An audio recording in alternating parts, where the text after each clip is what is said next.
Araw-araw tuwing Lunes hanggang Biyernes, alas 5 pa lang ng umaga, ay gising na ang 15 anyos na si Baste at abala na sa paghahanda ng kanyang kariton at pagluluto ng almusal.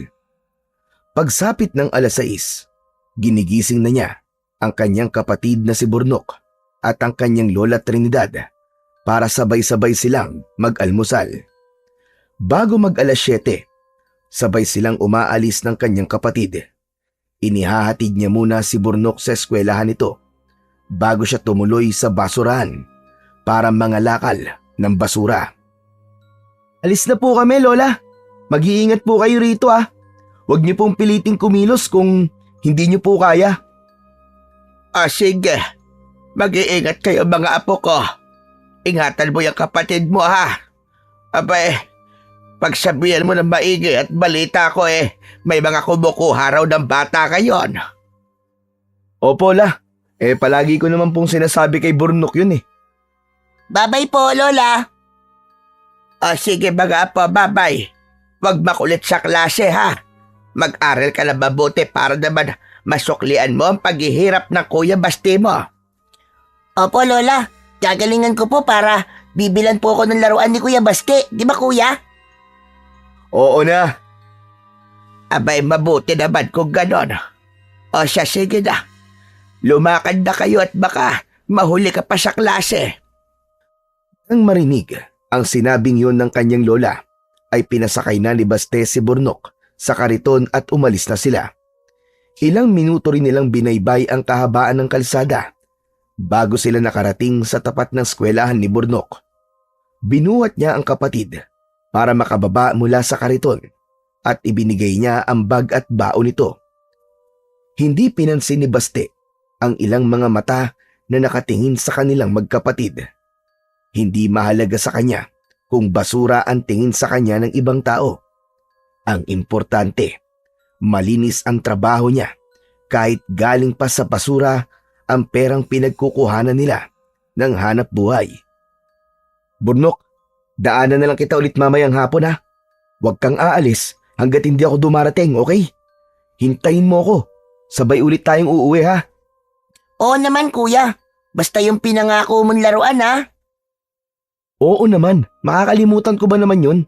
Basta ipagdasal mo na makarami si Kuya para mabili ko yung laruan na gusto mo. O sige na.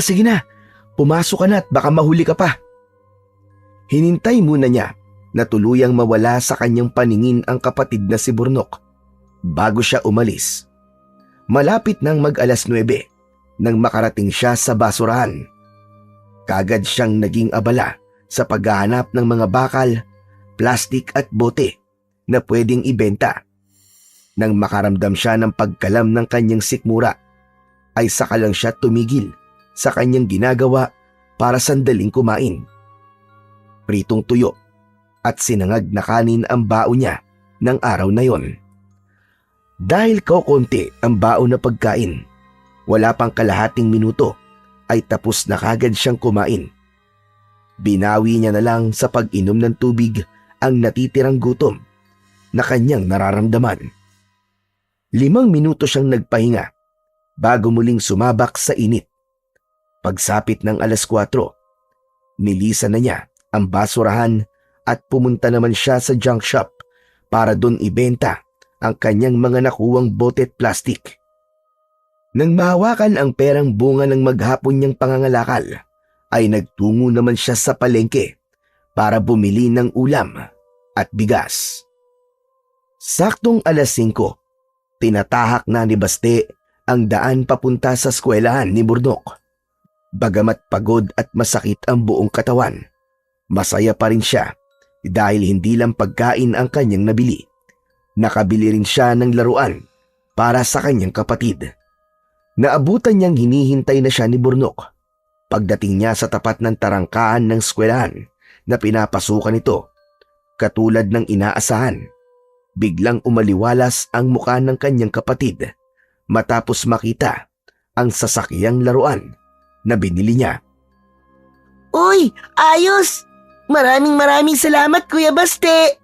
Yay! May laruan na ako! Higit na masaya si Baste kaysa kay Burnok. Masaya siya na kahit papaano ay nabibilan niya ang kapatid ng mga bagay na minsan niya ring pinangarap na magkaroon nung bata pa siya. Walang anuman yun, Burnok. Basta kaya ni Kuya, walang problema. Basta promise mo ha, mag-aaral kang mabuti ha. Kasi yan ang magiging daan para magkaroon ka ng magandang kinabukasan balang araw. Kaya hanggat kaya ni Kuya, pag-aaralin kita.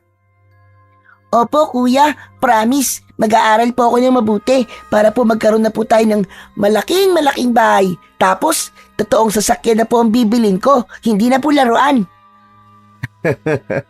Ayos yan. Ang taas masyado ng pangarap mo. Pero para sa akin, basta makapagtapos ka lang, masaya na ako, Burnok. Libre naman po ang mangarap, kuya eh. Kaya tinataasan ko na po. Sa bagay, tama ka. Ako rin naman eh. Pangarap ko magkaroon tayo ng magandang bahay para makaalis na tayo sa ilalim ng tulay. Natatakot na kasi ako eh. Baka bigla na lang gumuho ang tulay at mabagsakan tayo. At isa pa, sa tingin ko, kaya hindi bumubuti ang kalusugan ni Lola dahil marumi ang paligid at mabaho ang hangin na nalalanghap niya. At ikaw rin, hindi ka dapat nakatira sa ganung kapaligiran. Ayos lang naman sa akin yung kuya eh. Ang mahalaga, kasama ko kayong dalawa ni Lola. Yung sinasabi ko sa'yo ha, huwag mong sayangin yung pagkakataon na makapag-aral. Opo, kuya. Hindi na muling nagsalita pa si Baste. Sa halip, nilapitan niya si Burnok at isinakay na sa karton. Habang nasa daan pa uwi, napahinto si Baste nang makita niya ang isang matandang pulubi na pinagtitripan ng 2 binatilyo na sa hula niya ay kasing edad niya lang. Pinagpasapasahan ng mga ito ang pagkain ng kawawang matanda. Kuya Baste, kawawa naman po yung matanda oh. Tulungan po natin. Mga loko to ha. Humawa ka na maigpit, Burnok. Pagkasabi nun, ay tinulak niya palapit sa direksyon ng mga ito ang kanyang karton at binangga mula sa likuran ang isa sa 2 binatilyo. Nawalan ito ng balanse at natumba, subalit kagad din namang tumayo at tinignan siya ng masama. Lumapit ito sa kanya at akmang bibigwasan siya ng suntok. Subalit bago pa man yun tumama sa kanyang muka, ay nasangga niya na yon gamit ang kaliwa niyang braso. Gamit naman ang kanan niyang kamao, nagpakawala siya ng isang suntok. Dahil hindi nito inaasahan na ganun siya kabilis magbibitaw ng atake, hindi nito yon naiwasan at sumakto sa kaliwa nitong pisngi ang kanyang kamao. Sa lakas ng binitiwan niyang suntok, natumba ang lalaki. Sige pa, kuya! Yan! Sige, suntukin mo pa, kuya! Lalapitan sana ni Baste ang binatilyo para tulungan tumayo. Subalit bago pa man siya makalapit ay nakatayo na ang binatilyo at sisiway-siway na tumakbo palayo. Kagad din namang sumunod ang isa pang kasama ng lalaki. Bumalik kayo rito! Mga duwag pala kayo eh! Sa mahihina lang kayo matapang! Sigaw ni Baste habang sinusundan ng tingin ang 2 binatilyo. Nang mawala sa paningin niya ang 2, ay sa kanya lang binalingan ang matandang pulubi. Dinampot niya ang pagkain nito at iniabot yon sa matanda. Tatang, saan po kayo umuwi? Sakay na po kayo. Ihatid ko na po kayo. Salamat. Ngunit wala akong bahay, Tutoy. Sa kalsada lang ako nakatira. Salamat nga pala. Tinulungan mo ko. Habang nagsasalita, ay paubo-ubo pa ang matanda. Bagaman naaawa, walang nagawa si Baste.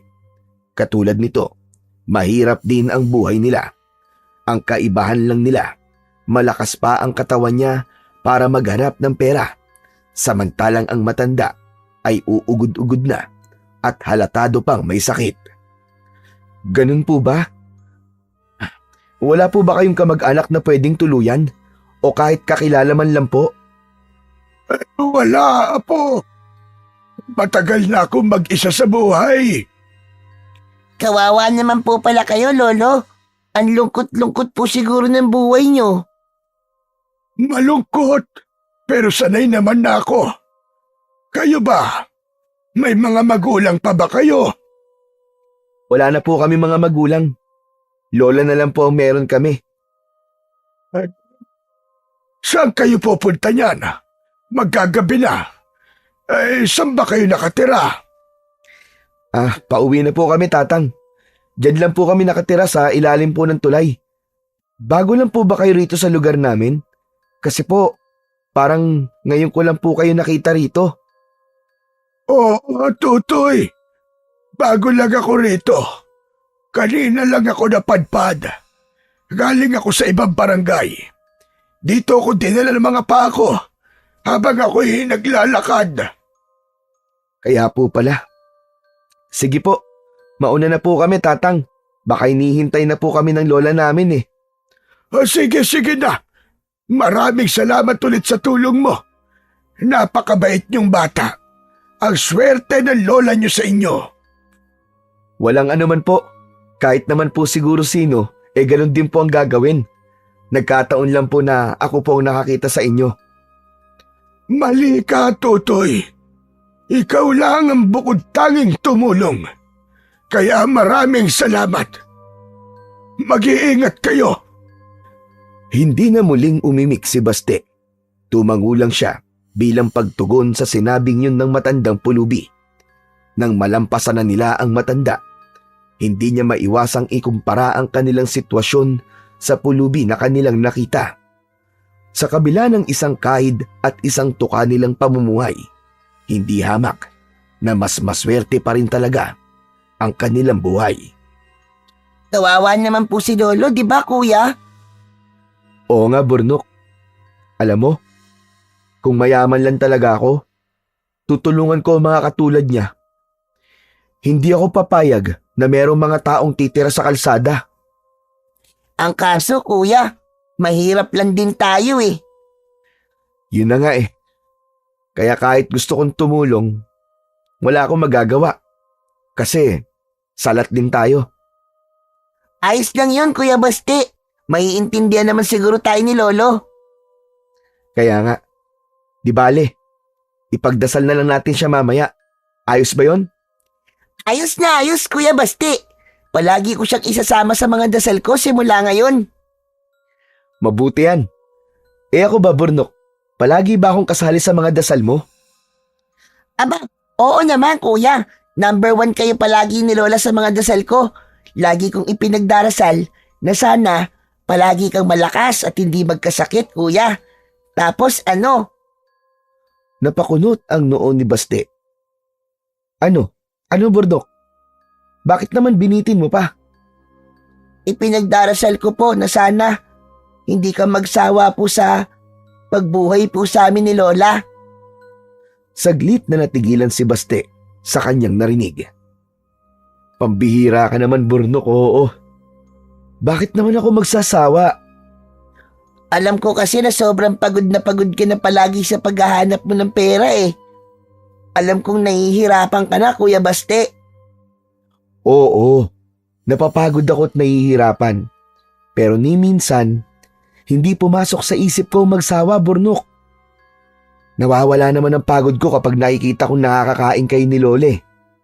Kaya hindi mo kailangan mag-alala ha.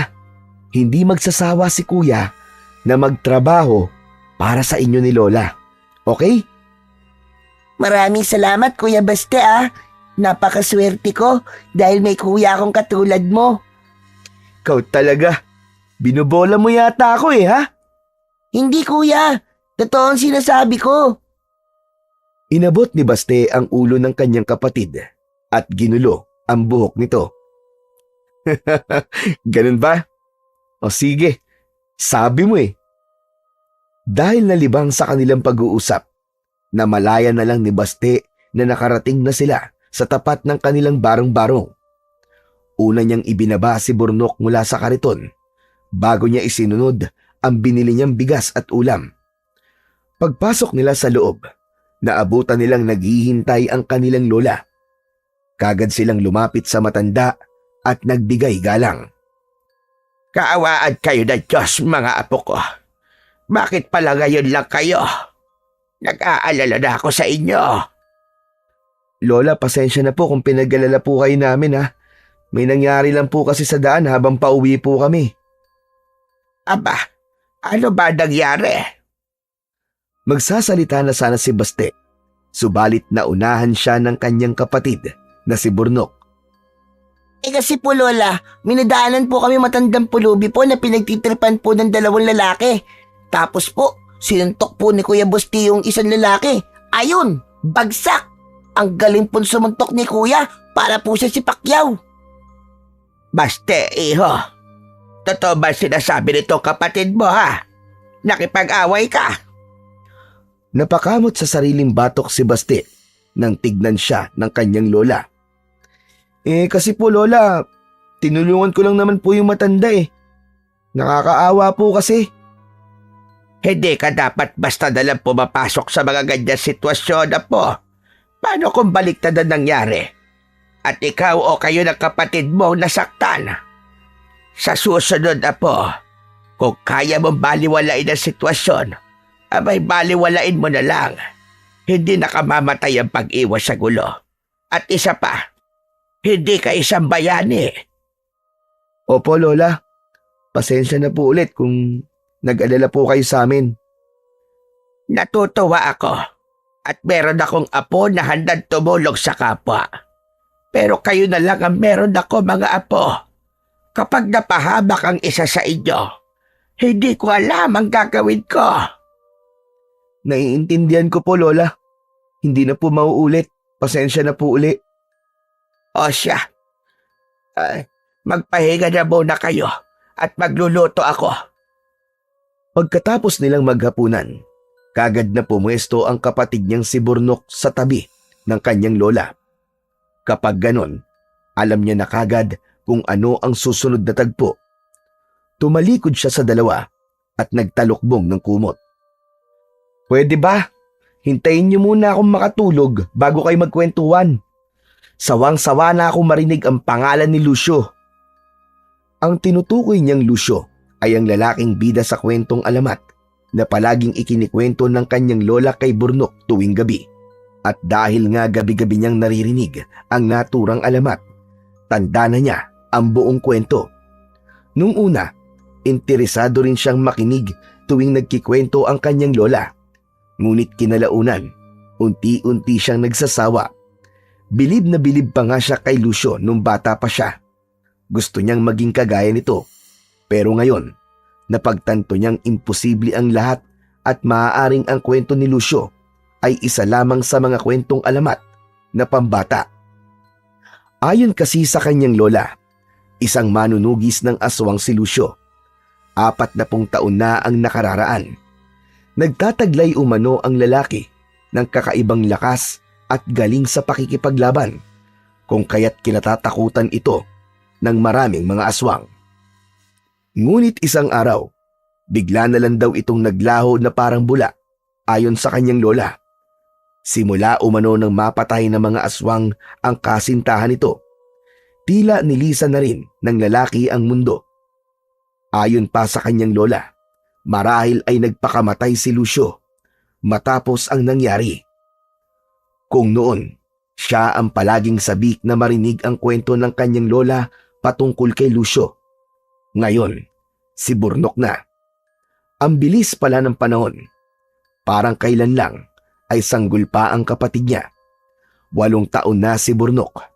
Ibig sabihin, 8 taon na rin simula nang mawala ang kanilang mga magulang. 7 taon lamang siya at 3 buwan naman ang kanyang kapatid nang mangyari ang bangungot na yon sa kanilang buhay.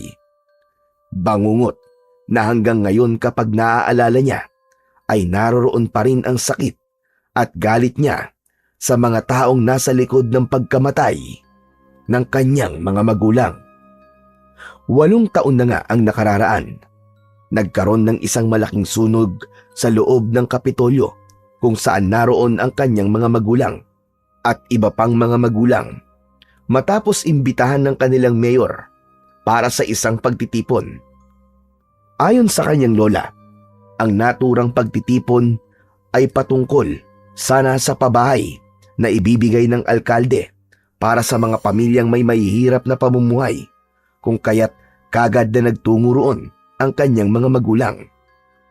Subalit sa halip na magandang balita ang dumating sa kanila, kabaligtaran ang nangyari dahil iniuwing sunog na bangkay ang kanyang mga magulang kasama ang ilan pang nagtungo sa nasabing pagtitipon. Ang pangyayaring yon ay hindi lang tumatak sa kasaysayan ng lugar, kung hindi pati na rin sa kanyang isipan. May mga nagsasabi na aksidente ang nangyari. Subalit meron din namang nagsasabi na marahil ay kagagawan ng kalabang politiko ng alkalde ang nasa likod ng lahat.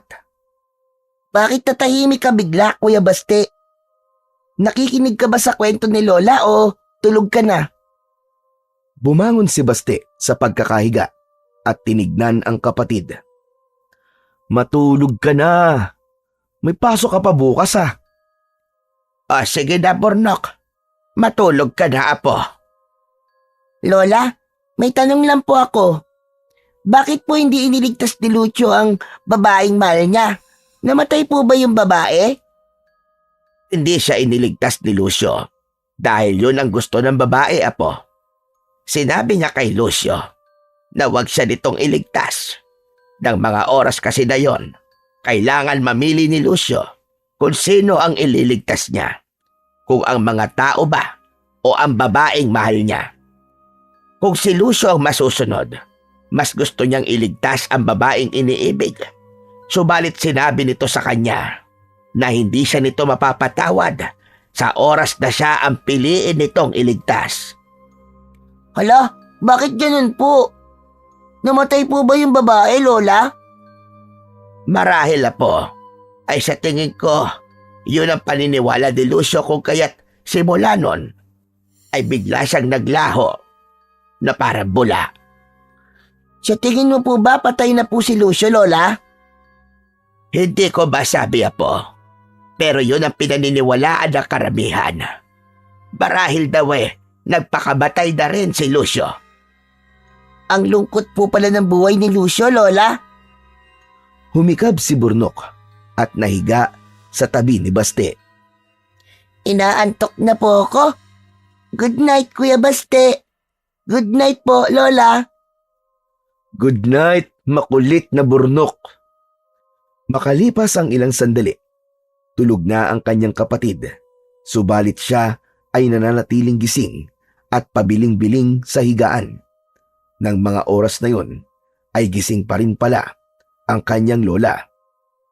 Hindi ka yata makatulog, apo. May problema ba? Wala po, Lola. Bigla ko lang po kasing naalala ang nangyari kina nanay at tatay. Kalibutan mo na nangyari, apo. Apay napakatagal ng panahon nun.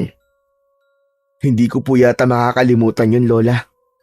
Ang pangyayaring yun, ang isa sa pinakamasakit na nangyari po sa buhay ko. Hanggang ngayon nga po, hindi ko pa rin matanggap na wala na sila. Ako din naman, Baste. May mga pagkakataon na sumasagi pa rin sa isip ko nangyari. Minsan nga napapanaginipan ko pa sila na humihingi ng tulong.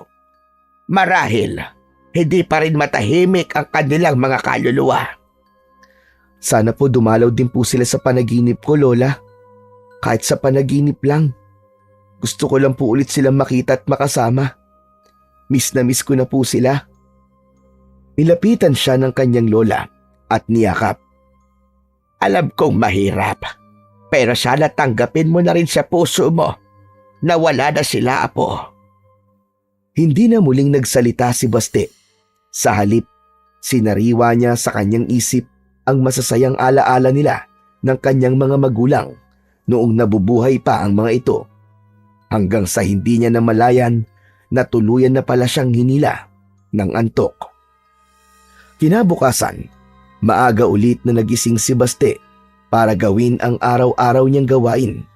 Sabay ulit silang umalis ni Burnok at ilang beses niya itong binilin bago niya iniwan. Ilang metro na ang kanyang layo mula sa eskwelahan nito Nang mapansin niya na nakalimutan niya palang ibigay sa kapatid ang baon nito, agad naman siyang tumakbo pabalik para ibigay ang baon ng kanyang kapatid. Tila naman napagtanto rin ng kanyang kapatid na wala itong baon. Nakita niya ang kanyang kuya na tumatakbo pabalik at sasalubungin niya sana. Naging mabilis naman ang mga sumunod na pangyayari. Bago pa man siya tuluyang makalapit sa kanyang kapatid para ibigay ang baon nito, ay isang kulay itim na van ang huminto sa tapat nito at mula roon ay dalawang lalaki na pawang nakasuot ng bonnet ang lumabas at biglang dinampot ang kanyang kapatid. Ay! Bitiwan niyo ang kapatid ko! Mga hayop kayo! Tinignan lang siya ng dalawang lalaki at pagkatapos ay sumakay na sa sasakyan, bitbit ang kanyang kapatid. Hinabol niya ang sasakyan hanggat kaya niya, ngunit sa huli ay nanghihina at tinihingal siyang napahinto. Pakiramdam niya ng mga sandaling yon ay kakapusin na siya ng hininga dahil sa sobrang pagod. Sari-saring emosyon ang lumukob sa kanya. Sa huli, natagpuan ni Baste ang kanyang sarili na nasa himpilan ng mga pulis at humihingi ng tulong. Mga katagang balitaan ka na lang namin kapag may nakalap na kaming impormasyon. Ang bukod tanging naririnig niya mula sa hepe ng kapulisan matapos niyang isalaysay ang nangyari. Parang awa niyo na po. Gawin niyo naman po ang lahat para mahanap po ang kapatid ko. Kulang na lang ay lumuhod na si Baste sa pagmamakaawa. Buong araw siyang nanatili sa loob ng himpilan at sa pananatili niyang yon, hindi lang siya ang nag-iisang nagtungo roon para magreklamo ng parehong pangyayari. Bandang 7:00 na ng gabi nang magdesisyon siyang umuwi. Kung hindi niya lang iniisip na baka nag-aalala na ang kanyang lola, ay hindi pa sana siya uuwi. Habang naglalakad pa uwi, patingin-tingin pa siya sa paligid at nagbabaka sakaling muling maispatan ang sasakyan na dumukot sa kanyang kapatid. Pagdating sa kanilang bahay, kaagad na nagsalubong ang mga kilay ng kanyang lola matapos nitong makita na hindi niya kasama si Burnok. Aba, sandali lang, Baste. Bakit nag-iisa ka lang po? Nasaan na kapatid mo si Burnok? Nasaan na kapatid mo? Sa halip na sagutin ang tanong ng kanyang lola, ay pinagsusuntok niya ang kanilang dingding. Doon niya ibinuhos ang lahat ng emosyong nararamdaman. Galit siya sa mga taong kumuha sa kapatid niya. Subalit mas galit siya sa sarili niya dahil wala man lang siyang nagawa. Tiyak niyang umiiyak na si Burnok ng mga sandaling yon dahil sa sobrang takot. Sigurado siyang paulit-ulit nitong isinisigaw ang kanyang pangalan. Nilapitan siya ng kanyang lola at inawat matapos makitang nasugatan na ang kanyang kamao. Teka lang po, ano ba nangyayari? Bakit ka ba nagkakaganyan? Nasaan ba ang kapatid mo si Burnok? Lola, may kumuha po sa kanya, Lola. Dinukot po siya. Ano ka mo? Dinukot? Paano? Sinong dumukot sa kanya? Hindi ko po namukhaan dahil may takip po sila sa mukha, Lola. At mabilis po naging mga pangyayari. Pasensya na po, wala po akong nagawa. Wala akong kwentang kapatid. Hindi ko man lang siya natulungan. Hindi ko man lang natulungan si Burnok, Lola. Nanlalambot ang mga tuhod na napaupo ang kanyang lola matapos marinig ang kanyang mga sinabi. Ang apo ko. Ang kawawa kong apo. Humagulgol ng iyak ang kanyang lola matapos bitiwan ang mga katagang yon. Nilapitan niya ang matanda at niyakap para pakalmahin. Huwag po kayong mag-alala, Lola. Hindi po ako titigil hanggat hindi na ibabalik sa atin si Burnok. Paano kung hindi na natin siya makita ulit, Baste? Paano kung bangkay na lang natin siyang mahanap katulad ng iba pang mga batang nawawala? Naikuyom ni Baste ang kanyang mga kamao dahil sa narinig. Hindi niya mapapatawad ang sarili niya at ang mga taong dumukot sa kanyang kapatid sa oras na may masamang mangyari kay Burnok. Hindi po ako papayag na mangyari yun, Lola. Hindi ako makakapayag. Alam ni Baste na wala siyang kakayahan para pigilan ang kung anuman ang susunod na mga mangyayari. Subalit ayaw niyang panghinaan ng loob. Ang mabuti pa, Lola, babalik po ulit ako ngayon sa impilan ng mga pulis para alamin po kung may bago na po silang impormasyon. Lola, bukas po ng umaga, pupunta ako kay Kapitan para humingi ng tulong sa paghanap kay Burnok. Kapinapo, baka mapano ka pa sa daan. Bukas ka na lang bumalik sa impilan. Hindi po maaari, Lola. Ayoko po manatili lang dito sa bahay at maghintay sa masamang balita. At isa pa po, hindi rin naman po ako makakatulog dahil sa nangyaring yun. Babalik na lang po ako dito bukas ng umaga. Hindi na hinintay ni Baste na muling tumutol pa ang kanyang lola. Tumayo na siya at lumabas ng kanilang barong-barong. Makalipas ang halos kalahating oras na paglalakad, muli siyang nakabalik sa impilan ng pulisya. Kaagad siyang nagtanong kung may impormasyon na ba sila kung nasaan na ang kanyang kapatid. At ayon sa nakausap niyang pulis, ay ginagawa na raw umano ng mga ito ang lahat ng kanilang makakaya. Bagamat nakaramdam ng galit dahil sa walang kasiguraduhan na sagot ng lalaking pulis, pinili pa rin niyang maging kalmado. Buong magdamag, nananatiling gising si Baste at hindi alintana ang pagod at puyat na nararamdaman. Mayat maya siya kung magtanong sa mga naroong pulis, subalit paulit-ulit na sagot din ang natatanggap niya. Nang magliwanag na ang paligid, saglit niyang nilisan ang himpilan upang magtungo naman sa bahay ng kanilang kapitan. Kilalang mabait na tao ang kapitan ng kanilang lugar, kaya inaasahan niya na mabibigyan siya nito ng tulong. Magandang araw po, Kapitan. Hihingi po sana ako ng tulong. May dumukot po kasi sa kapatid ko kahapon. Sana po matulungan niyo po akong hanapin siya. Magandang umaga rin naman sa'yo, iho. Namukhaan mo ba kung sino ang kumuha sa kapatid mo? Hindi kasi ikaw ang unang tao na dumulog dito para humingi ng tulong. Kaya dati pa man ay may mga tao na akong lihim na nag-iimbestiga sa nangyayaring pangingidnap dito sa atin. Kung namumukhaan mo ang itsura ng mga kidnapper, mas madali sana natin silang mahanap. Yun na nga po, Kapitan, hindi ko po mamukhaan eh. Nakasuot po kasi sila ng bonnet kaya hindi ko po nakita ang itsura nila. Ganun ba? Yun din ang sinasabi ng mga nagpupunta rito. Kaya medyo nahihirapan ang mga tauhan ko na makakalap ng mga impormasyon. Pero huwag kang mag-alala. Hindi kami titigil sa paghahanap sa kanila. Maraming salamat po, Kapitan. Aasahan ko po ang tulong nyo. Walang anuman, iho. Obligasyon kong makinig at tumulong sa inyo. Bagamat mabigat pa rin ang loob, kahit papano, ay nakaramdam ng konting ginhawa si Baste. Malaki ang tiwala niyang mahahanap nila ang kanyang kapatid sa tulong ng kanilang butihing kapitan. Bago umuwi, muling bumalik sa himpilan ng mga pulis si Baste. Subalit muli, parehong sagot lang ang natanggap niya. Hindi na siya nakapagtimpi dahil sa pakiwari niya'y hindi naman kumikilos ang mga pulis para magkaroon ng solusyon ang nangyari. Ano ba kayo? Puro na lang kayo, ginagawa namin ang lahat ng aming mga kaya. Pero hanggang ngayon, hindi niyo pa rin mahuli-huli mga salarin. Kung dati pa gumawa na kayo ng paraan para mahuli sila, hindi sana nangyari to. Mga wala kayong kwenta! Yun ang mga katagang binitiwan ni Baste bago siya umalis. Wala siyang pakialam kung magmukha siyang walang kagalang-galang sa batas dahil sa ginawa niya. Ang sinabi niyang yon ay resulta lamang sa ipinakita nilang aksyon. Dahil ayaw niyang umuwi na walang dalang magandang balita sa kanyang lola, kung kaya't kung saan-saang iskinita at kalsada pa sumuot si Baste.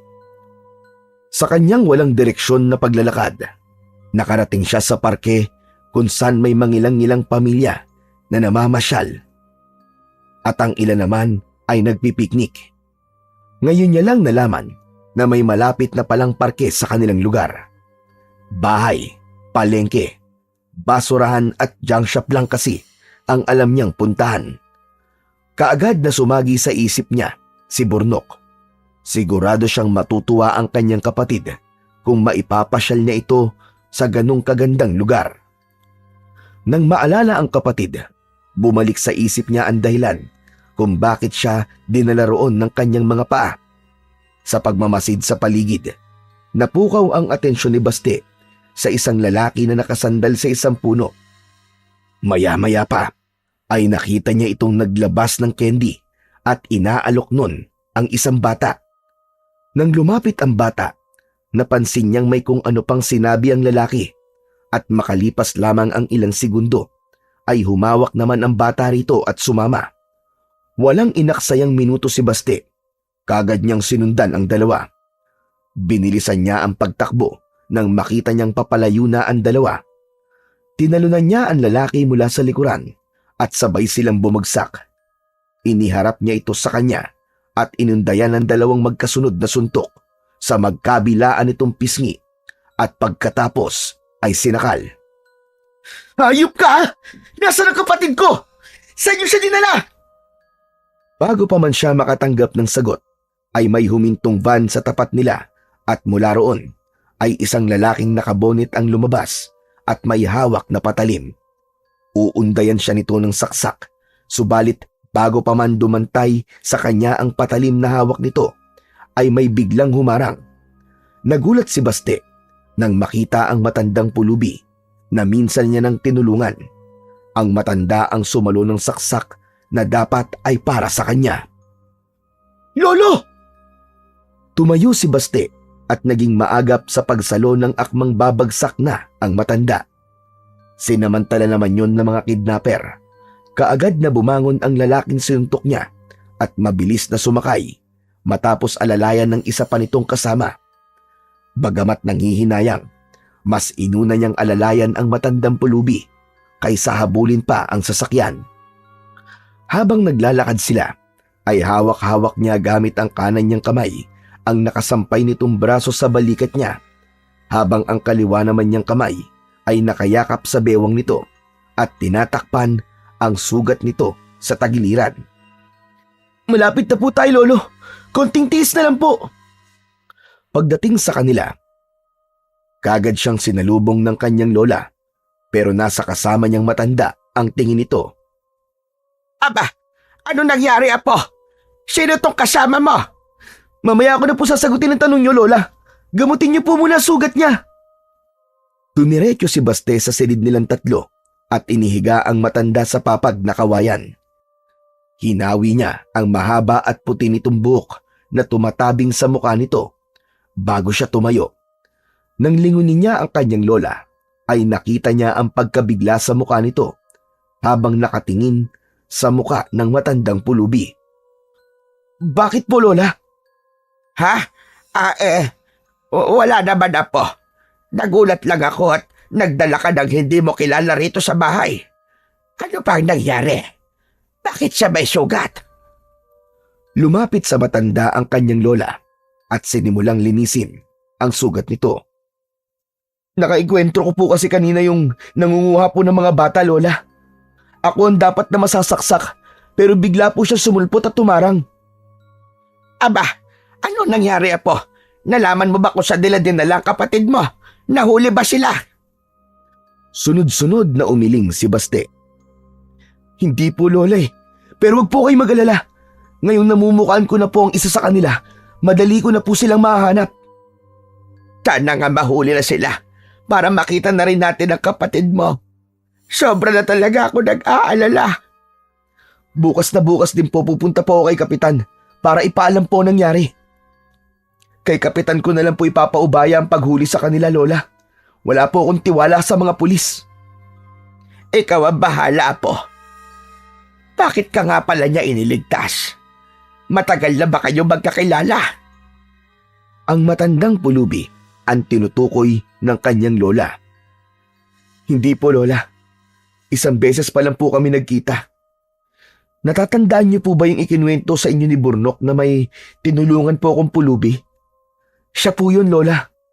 Baka po gusto niyang bumawi sa akin kaya iniligtas niya po ako. O hindi kaya nakatadhana talaga na pagtagpuin kayo. Hindi ko ito inaasahan. Ang buong akala ko pa naman. Huminto sa pagsasalita ang kanyang lola at tinitigan ang matanda. Napakunot ang noo ni Baste dahil sa kanyang narinig. Ano pong ibig sabihin niyo, Lola? Saka ko na sasabihin na po. Magpahinga ka na muna. Alam kong pagod at puyat ka. Bagamat nagtataka, hindi na muling nagsalita pa si Baste. Lumabas siya sa kanilang silid na nahiga sa upuang kahoy na ginawa niya. Dala ng pagod, kaagad siyang dinalaw ng antok. Inabukasan, maaga siyang nagising at umalis sa kanilang bahay. Nagpunta siya sa bahay ni Kapitan para ipaalam ang nangyari kagabi. May ipinatawag na tao si Kapitan matapos niyang sabihin na namumukaan niya ang itsura ng kidnapper na nakaengkwentro niya. Habang isinasalaysay niya ang bawat detalye ng mukha nito, ay iginuguhit naman yun ng lalaki. Pagkatapos iguhit, iniharap sa kanya ni Kapitan ang resulta. Ito ba ang mukha ng lalaking nakita mo kahapon? Sunod-sunod siyang tumango matapos niyang makita na kuwang-kuwa nga ng nasa drawing ang itsura ng lalaking nakaengkwentro niya. Siya nga po! Siya nga po yang Kapitan! Kung ganon, ngayong araw din mismo ipapakalat ko sa lugar natin ang mukha ng lalaking ito. Maglalagay na rin ako ng pabuya para marami ang magka-interes na hanapin siya. Ipagbibigay alam ko na rin kay Hepe. Naku, maraming salamat po, Kapitan. Salamat po talaga. Wala yun. Teka, ano nga pala ang pangalan mo? Basti po, Kapitan.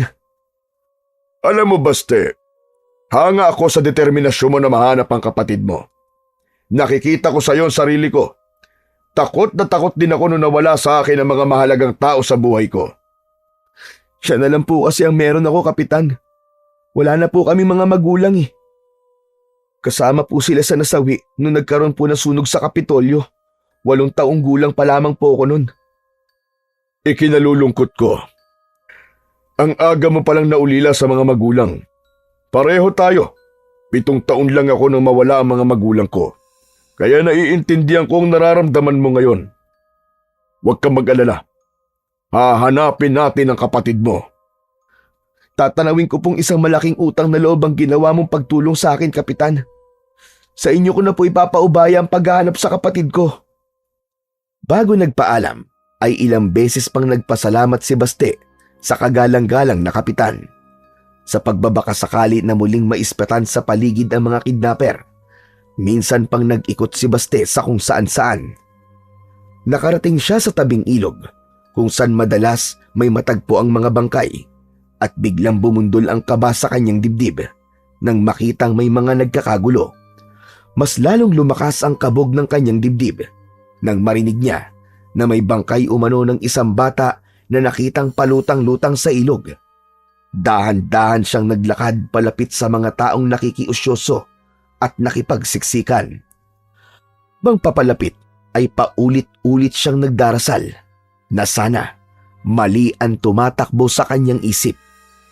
Nang may marinig siyang hagulgol ng isang babae at sumigaw ng anak, ay biglang gumaan ang kanyang pakiramdam.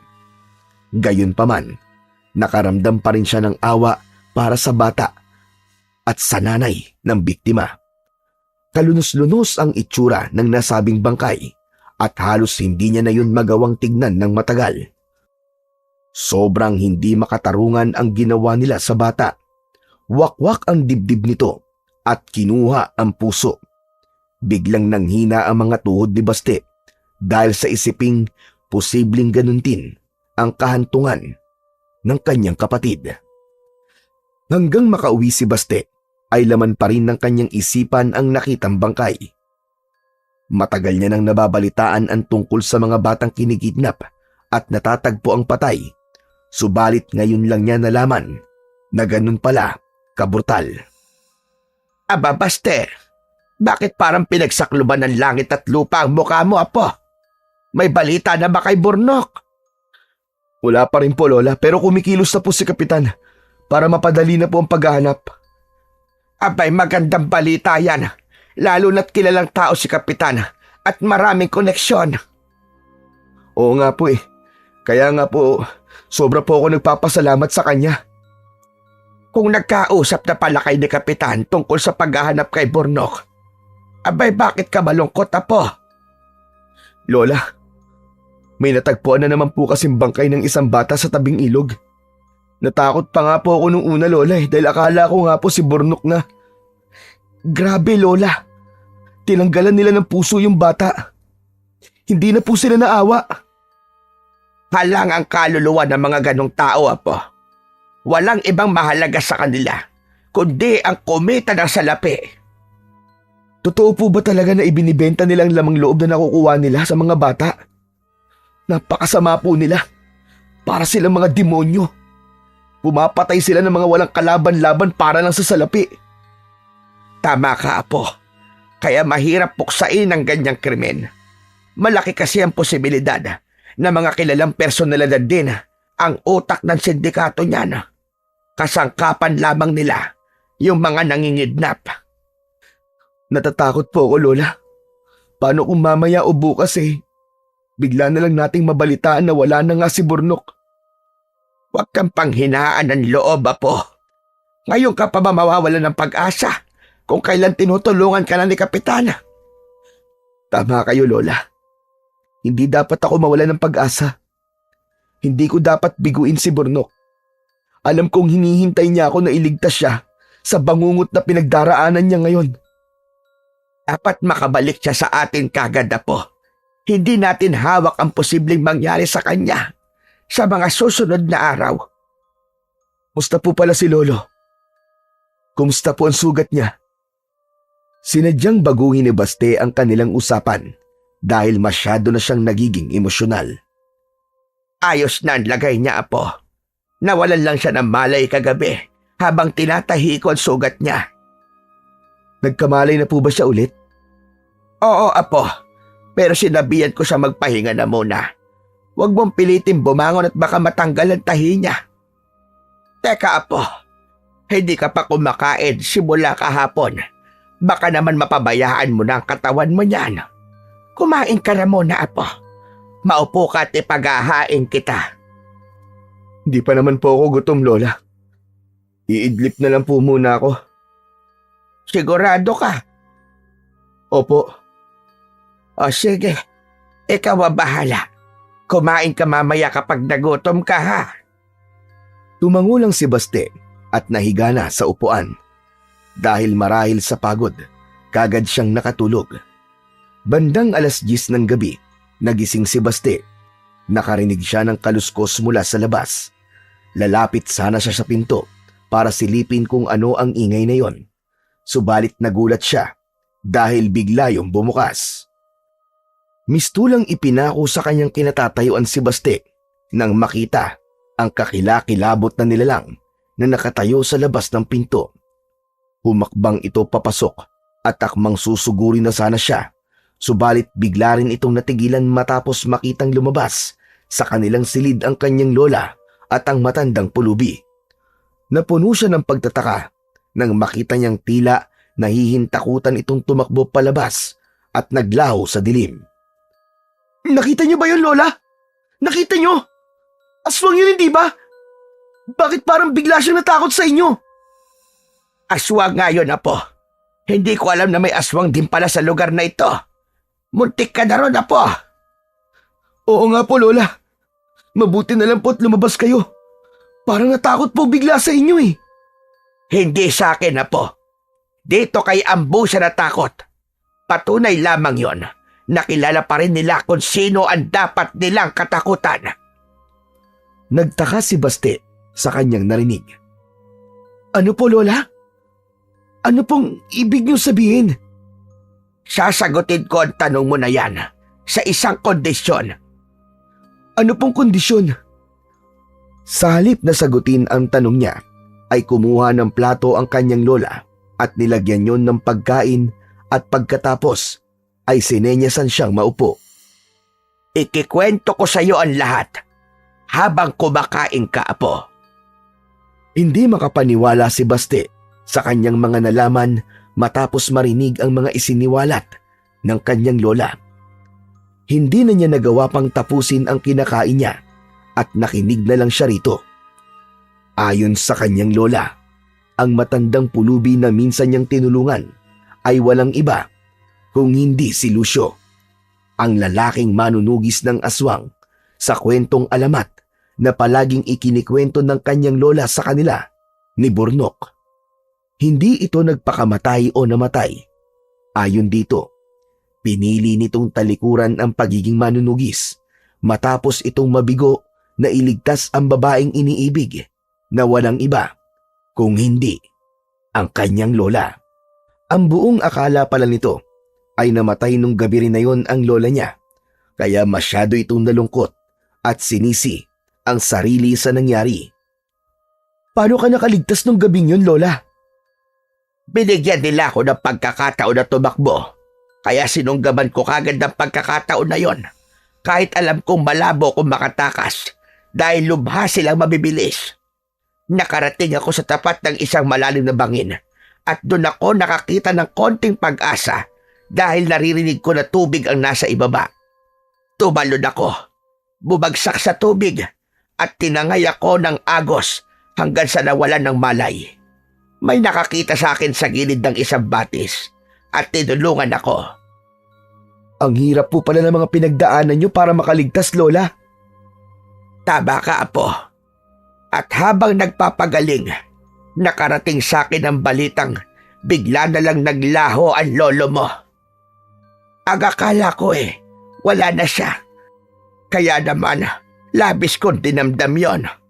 Nang malaman ko naman na buntis ako sa tatay mo noon, doon lang ulit ako nagkaroon ng ganang mabuhay. Ibig sabihin, tatang, totoo pala talagang lolo kita. Kaya po pala ang gaan-gaan ng loob ko po sa inyo nung araw na tinulungan kita. Naku, makapaniwala sa mga nangyari. Ang buong akala ko, mag-isa na lang ako sa buhay. Hindi ko inaasahan na buhay pa pala ang lola mo at may bonus pang mababait na apo. Hindi rin po ako makapaniwala. Parang ang hirap po paniwalaan na lolo ko po si Lucio. Kaya po pala natakot yung aswang kanina nang makita kayo. Marahil ay isa siya sa mga nakainkwentro ko na noon. Mukhang may edad na ang isang yun. Ito po ang unang beses na merong aswang na napadpad dito. Wala rin naman po kami nababalitaan na merong paghalagalang aswang o nababalitaang may nabibiktima. Nakapagtataka nga kung bakit may biglang nagpakitang aswang. Ano kaya ang ibig sabihin nun? Sigurado ko naligaw lang yun at dito napadpad. Nagkataong ito ang bahay na pinakamadaling mapasok at nasa tagong lugar pa. Kaya marahil dito siya nagtungo. Huwag kang mag-isip ng kung ano-ano, Trinidad. Pero ang mahalaga hindi po siya nagtagumpay na makapambiktima. Kaya siguradong maghahanap po siya ng bagong biktima, Lolo. Lolo, kailangan po natin siyang pigilan. Matagal na akong huminto sa ganyan na po. At isa pa, matanda na ako. Hindi na ganun kaliksi at kalakas ang aking pangangatawan. Ganun po ba? Kung ganun, ipagbibigay alam ko na lang po kay Kapitan para sila na po ang bahalang maghanap. Magandang ideya yung naisip mo. Palagi mo nababanggit yan si Kapitan. Mukhang mabuti siyang tao. Base na rin sa mga naririnig ko mula sa'yo. Opo, siya po ang tumutulong sa akin para mahanap ko po si Burnok. Nakikita raw po niya ang sarili niya sa akin kaya gusto niya po akong tulungan. Mabuti naman at mabuting tao ang kapitan niyo dito. At hindi katulad ng iba na walang pakialam sa mga tao sa paligid. Sandali lang. Gusto mo bang sabahan kita bukas? Kayo po ang bahala. Magaling na po ba ang sugat niyo? Malayo-layo po kasi ang lalakarin natin Baka mabinat po kayo. Ayos lang ako, apo. Malayo naman sa bituka to sugat ko. Wala ito kumpara sa mga sugat na natatamo ko noon. Gusto mo makita? Aba, sige po, Lolo. Tumayo ang kanyang lolo at iniangat ang suot na damit pang itaas. Napaawang ang mga labi ni Baste nang tumambad sa kanyang paningin ang mga peklat sa iba't ibang bahagi ng katawan nito. Sa dibdib, sa tiyan, sa tagiliran, at meron din sa likod. Grabe! Ang dami po! At ang lalaki pa! Aswang po ba may gawa ng mga yan? Ibinaba muna ng kanyang lolo Ambo ang damit nito bago sumagot. Tama ka, Apo. Alam mo ba, tuwing uuwi akong sugatan, palagi akong pinapagalitan ng lola mo. Sinasabi niya sa akin na tumigil na ako sa ginagawa ko dahil baka daw isang araw ay malamig na bangkay na akong uuwi sa kanya. Pero ni minsan na hindi ko siya pinakinggan hanggang sa pati siya ay nadamay. Naiintindihan ko po si Lola.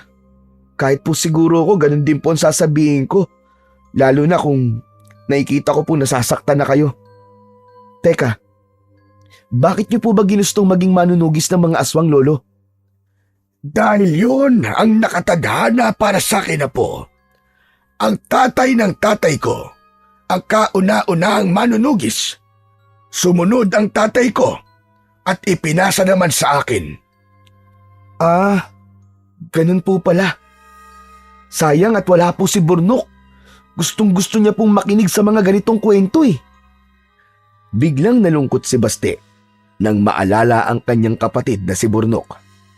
Tila naramdaman naman yon ng kanyang lolo dahil tinapik siya nito sa balikat. Huwag kang mag-alala, Apo. Mahanap din natin si Burnok. Hindi na muling nagsalita si Baste. Tinignan niya lang ang kanyang lolo at tumango. Ilang saglit na namayani ang katahimikan sa pagitan nila bago yun binasag ng kanyang lola. Inumaga na kayo sa pagkwekwentuhan. Teka, ipagtitimpla ko kayo ng kape. Iniwanan sila ng kanyang lola at pagbalik nito ay may bitbit ng 2 tasang kapeng barako. Inubos lang nila yon bago sila nagpaalam. Sa daan, habang naglalakad, ay patuloy pa rin sila sa pagkwekwentuhan. Tumigil lamang sila nang makarating sila sa kanilang destinasyon. Sinalubong sila ng matandang kanang kamay ni Kapitan at sinabi nitong nagtungo sa tabing ilog ang amo nito dahil may nakapagsabi umano na may bangkay na naman na natagpuan doon. Bigla na namang bumundol ang kaba sa dibdib ni Baste. Matapos marinig ang sinabi ng lalaki, kagad niyang niyaya ang kanyang lolo Ambo na magtungo roon. Pagdating nila sa tabing ilog, nadatnan nila ang ilang taong nagkakagulo. Nakipagsiksikan silang dalawa hanggang sa makarating sila sa pinakaunahan. Natulala si Baste nang tumambad sa kanyang paningin ang naturang bangkay. Bumalik lamang siya sa kanyang wisyo nang may tumapik sa kanyang balikat. Paglingon niya, nakita niya si Kapitan. Nakakalungkot na balita ito. Siya na nga lang ang bukod tanging paraan para mahanap natin ang kapatid mo. Nawala pa. Ang naturang bangkay ay walang iba kung hindi ang lalaking kidnapper na nakainkwentro niya. Katulad ng mga naunang bangkay na natatagpuan sa lugar na yon, wakwak din ang dibdib ng lalaki at kinuha ang puso. Ibig po bang sabihin ito? Malabo ko na pong mahanap si Burnok? Sandali lang, Apo. Huwag ka naman kagad panghinaan ng loob. Aba, may kasama ka pala ngayon, Baste. Sa lolo niya nakatingin si Kapitan. Ah, opo. Si Lolo Ambo nga po pala, Kapitan. Lolo, siya po si Kapitan. Siya ang tumutulong sa akin sa paghahanap kay Burnok. Magandang araw po sa inyo, Kapitan. Palagi kang nababanggit nitong apo ko. Magandang araw din po sa inyo, Lolo Ambo. Hindi alam ni Baste kung namamalikmata lang siya dahil nakita niyang tumiim ang mga bagang ni Kapitan habang nakatingin sa kanyang lolo. Sumabay sila kay Kapitan pabalik sa bahay nito at doon nila pinag-usapan ang nangyari sa lalaki. Ilang minuto rin silang nanatili roon bago nagpaalam. Inabawi ko na ang sinabi ko sa iyo, Apo. Hindi pala mabuting tao yang si Kapitan.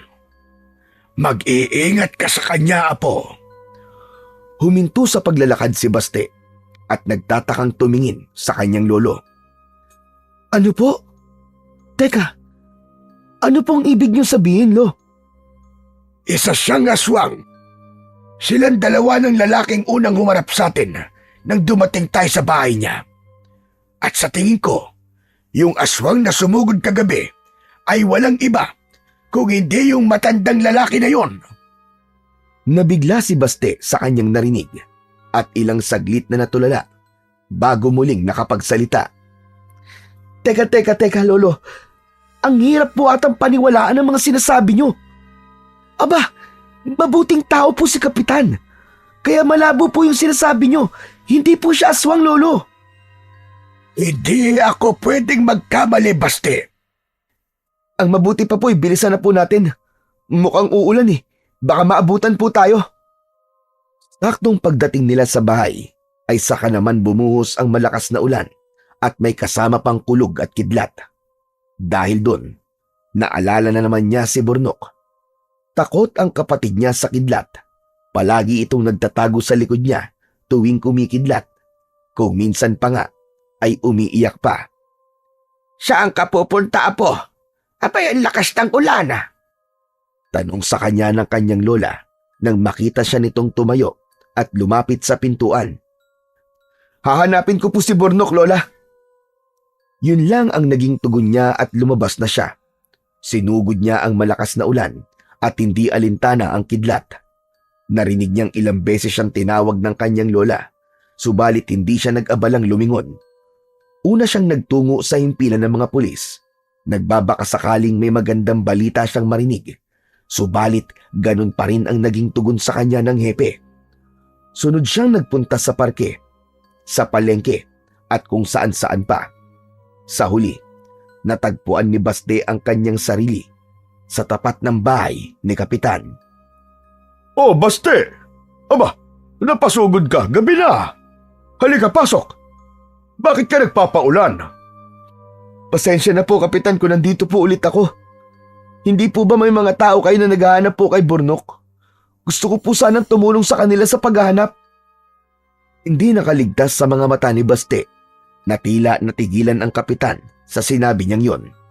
Saglit na namayani sa kanila ang katahimikan bago siya nito sagutin. Sige. Kung iyan ang gusto mo. Maraming salamat po, Kapitan. Sige po, aalis na po ako. Babalik na lang po ako ulit bukas. Malakas pa rin ang ulan at gabi na.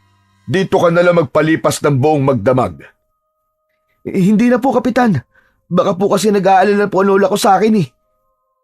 O sige, ikaw ang bahala. Mag-iingat ka na lamang sa pag-uwi mo. Tangulang ang naging sagot ni Baste at pagkatapos ay tinungo na niya ang pintuan.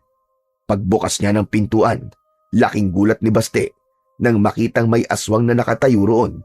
Pamilyar sa kanya ang naturang aswang. Ito yung nagtangkang umatake sa kanya. Paglingon niya kay Kapitan Romulo, nakita niyang nakangisi ang lalaki. Teka, anong ibig sabihin nito, Kapitan? Alam mo, Baste, totoo yung sinabi ko sa'yo nung una. Nabilib ako sa determinasyon na meron ka. Pero habang tumatagal, pinapainit mo na ang ulo ko. Dahil sa'yo, nahihirapan na kami makakuha ng mga bata dahil palagi na lang may nag-iikot na mga pulis. Natigilan si Baste sa kanyang narinig. Anong ibig mo sabihin, Kapitan? Humalakak muna si Kapitan bago sinagot ang tanong niya. Ang hina mo naman. Hindi pa ba malinaw sa'yo sinabi ko? Ang ibig ko't sabihin, ako ang nagpapakidnap ng mga bata dito sa lugar natin. Walang iya ka! Walang iya ka, Kapitan! Demonyo ka! Nasaan ang kapatid ko? Ilabas mo si Burnok! Galit na sinugod ni Baste ang Kapitan at sinakal. Subalit kagad niya ring nabitiwan ang lalaki matapos siyang atakihin ng tauhan nito. Napasigaw siya sa sakit sanhi ng mga matutulis nitong mga kuko na bumaon sa kanyang likod. Mong makita ang kapatid mo? Sige, ibibigay ko sa'yo sa isang kondisyon. Nang marinig ang sinabing yun ng kapitan, ay nabuhayan siya ng loob. Lumapit siya rito at lumuhod sa harap nito. Gagawin ko ang lahat. Pakawalan mo lang ang kapatid ko, kapitan. Nakikiusap ako sa'yo. Kung ganon, dalhin mo sa akin ang lolo mo. Si Lolo? Bakit? Huwag ka ng maraming tanong. Kung gusto mo mabawi ang kapatid mo, dalhin mo sa akin ang hayop na matandang yon. Huwag mong subukan magsumbong sa mga pulis kung gusto mo pang makita ang buhay ang kapatid mo. Dalhin mo sa akin ang lolo mo. Yun lang ang tanging paraan para magkasama ulit kayo ng kapatid mo. Sige. Payag ako. Dadalhin ko siya sa'yo. Sa susunod na kabilugan ng buwan, hihintayin kita sa gubat. Pumasok ka sa kuweba na makikita mo ron. Tandaan mo, kayo lang dapat dalawa ang makikita kung darating. Sa oras na malaman kung may iba ka pang kasama, hindi mo na makikita ang buhay ang kapatid mo. Paano naman ako makakasiguro na tutupad ka sa usapan at makakalabas kami ng kapatid ko sa kuweba na yon? Marunong akong tumupad sa usapan. Kung magiging masunurin ka, magkakasundo tayong dalawa. Tutupad ako sa usapan. Ibibigay ko sa si Lolo. Kapalit ng kapatid ko. Mabuti kung ganon. Sige, makakaalis ka na. Magkita na lang ulit tayo sa gubat. Pagbalik ni Basti sa kanila, ay naabutan niya ang kanyang lola na hinihintay siya. Sa duguan niyang likod kagad tumuon ang atensyon ng matanda. Pabihira! Ano yan na po? Bakit may sugat ka? Ano nangyari? Ayos lang po ako, Lola. Huwag po kayo mag-alala. Anong ayos lang? Anong huwag mag-alala? Ang lalim nitong sugat mo, Apo.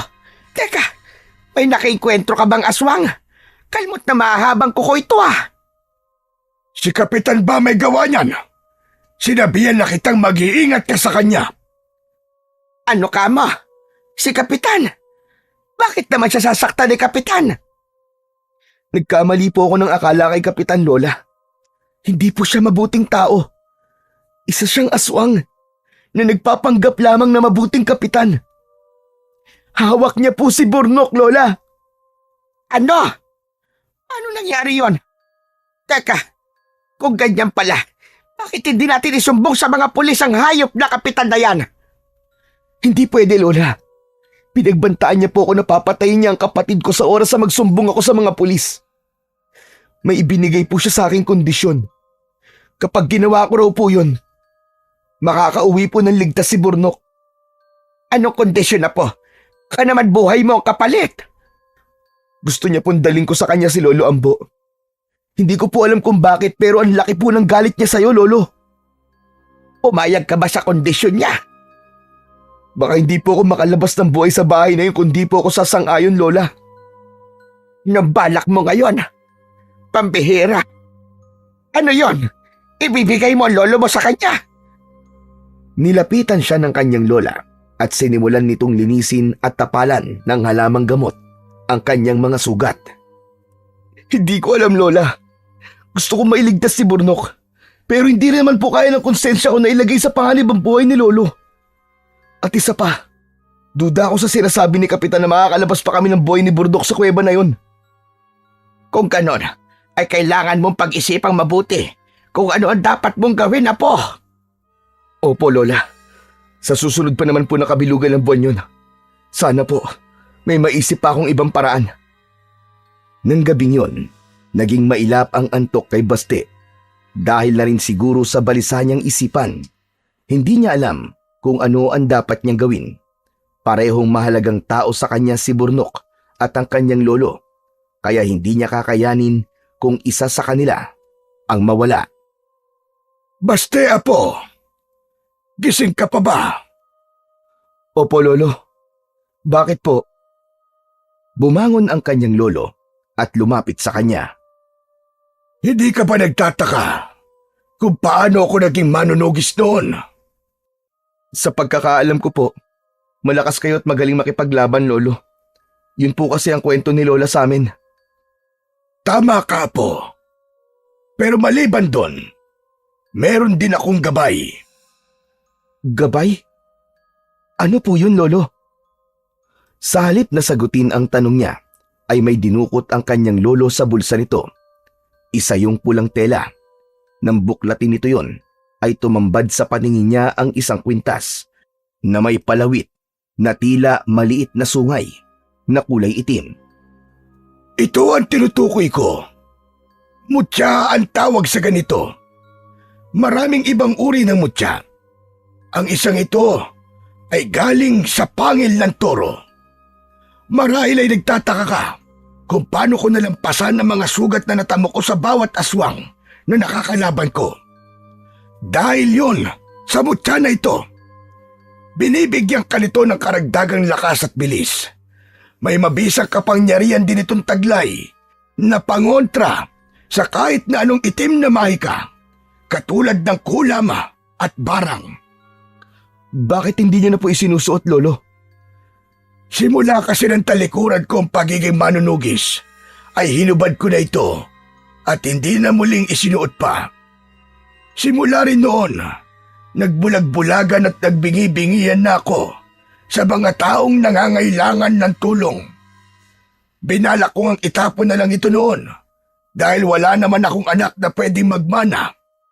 Pero nagbago ang isip ko at sabi ko sa sarili, maghahanap na lang ako ng taong karapat-dapat na pagkalooban nito. Kahit hindi ko kadugo, basta may mabuting puso. May nahanap po ba kayo? Meron na, Apo.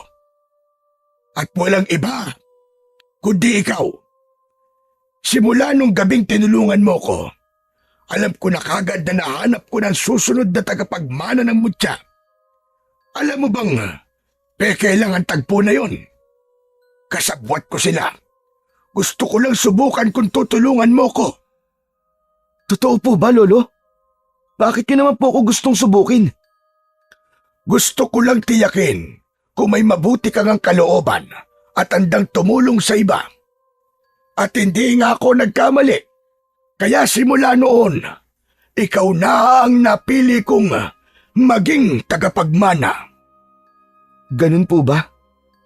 Kapag po ba tinanggap ko yan, ibig sabihin, magiging manunugis na rin po ako ng aswang? Depende sa iyo kung susunod ka sa yapak namin na po.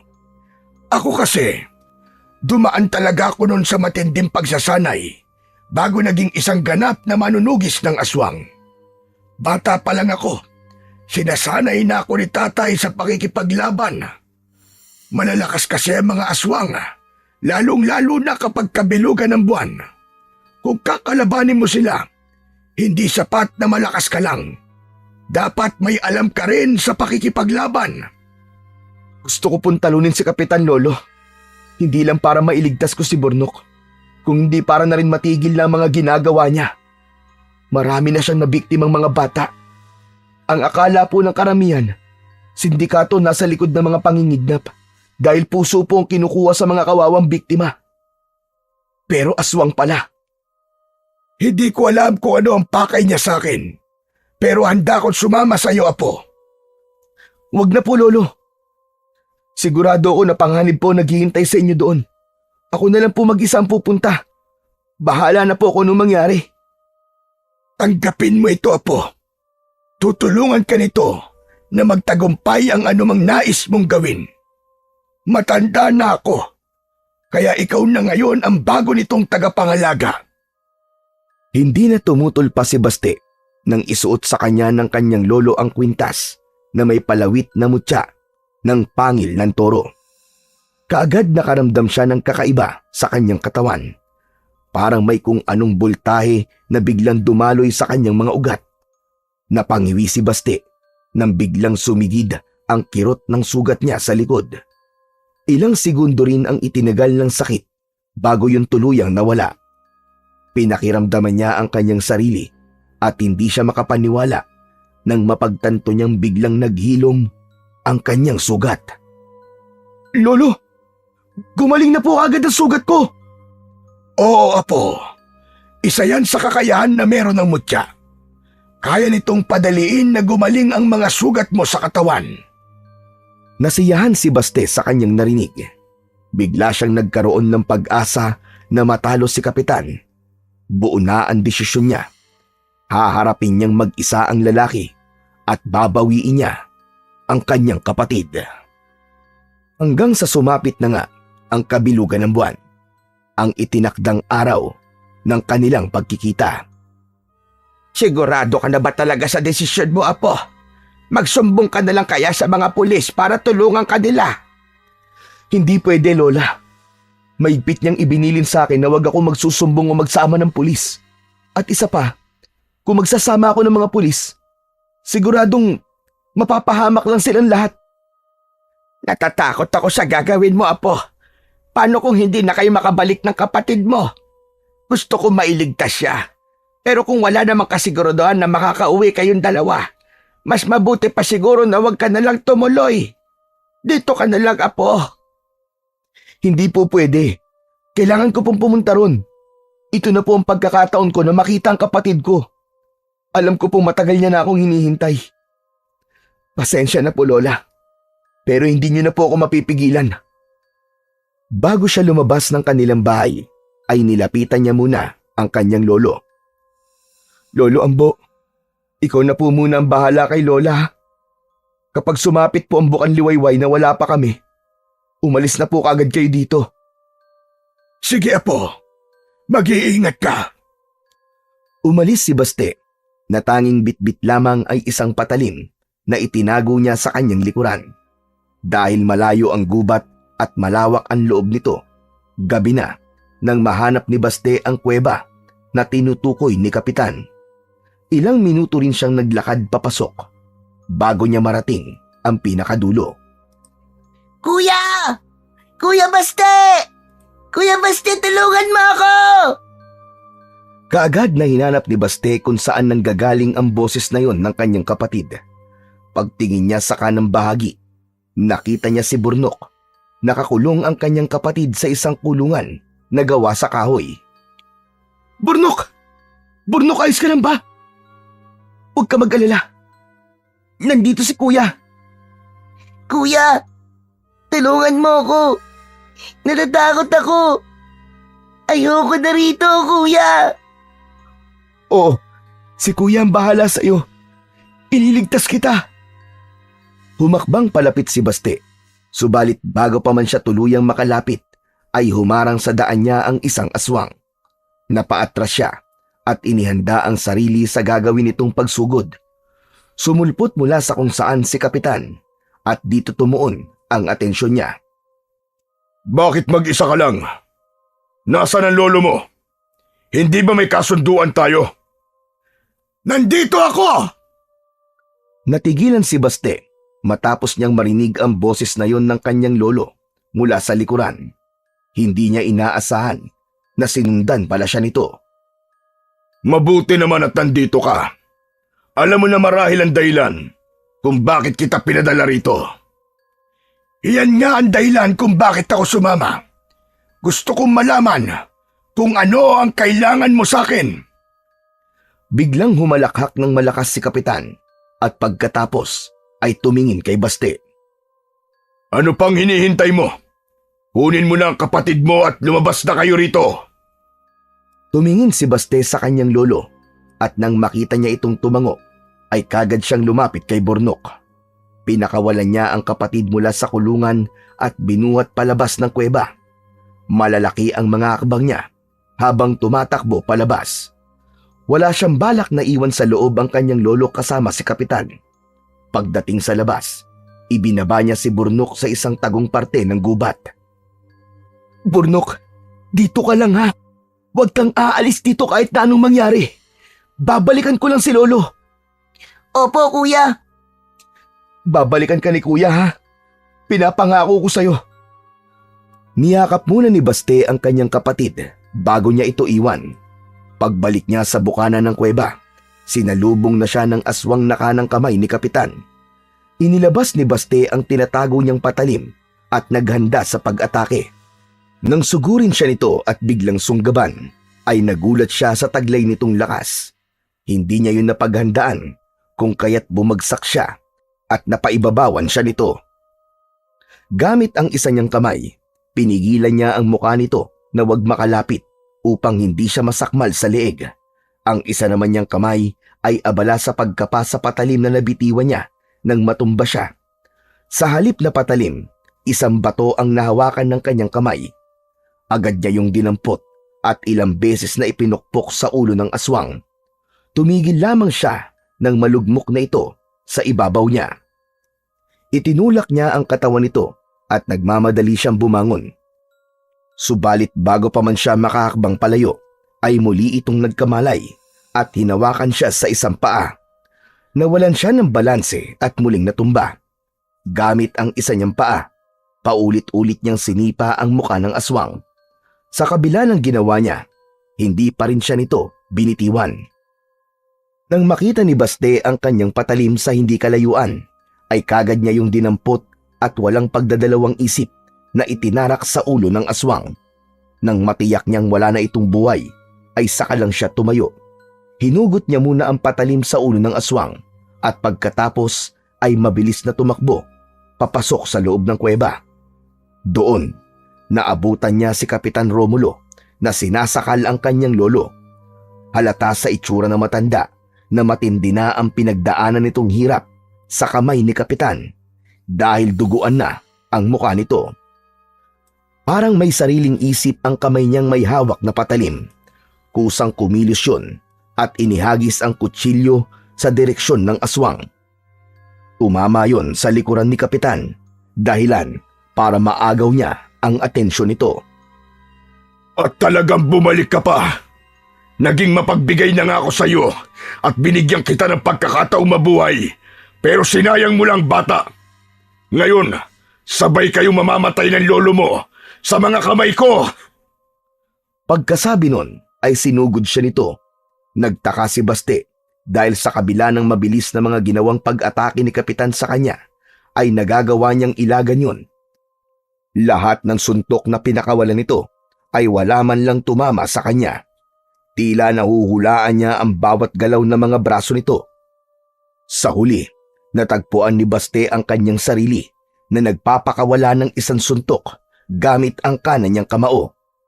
Saktong pagtama ng kamao niya sa pisngi nito, ay siya rin namang pagdapo ng kamao nito sa kanyang muka. Sabay silang tumalsik na dalawa dahil sa lakas ng puwersa ng mga pinakawalan nilang suntok. Sa kabila nun, ay wala man lang siyang naramdaman sakit na siya niyang ipinagtaka. Hindi ka na dapat bumalik pa dito, Baste. Sinayang mo ang pagkakataong mabuhay kasama kapatid mo. Huwag na tayong maglokohan pa rito, Kapitan. Alam ko namang hindi mo kami hahayaang mabuhay matapos kung malaman ang sekreto mo. Napakasama mong hayop ka. Hindi ka na naawa sa mga batang walang kalaban-laban na pinatay mo. Maawa? Bakit? Naawa ba nun sa akin ang lolo mo bago niya patayin sa harap ko mismo ang aking mga magulang? Natigilan si Baste sa kanyang narinig. Kung ganun, yun pala ang dahilan kung bakit ito gustong patayin ang kanyang lolo. Gusto pala nitong maghiganti. Ikaw ang batang yon?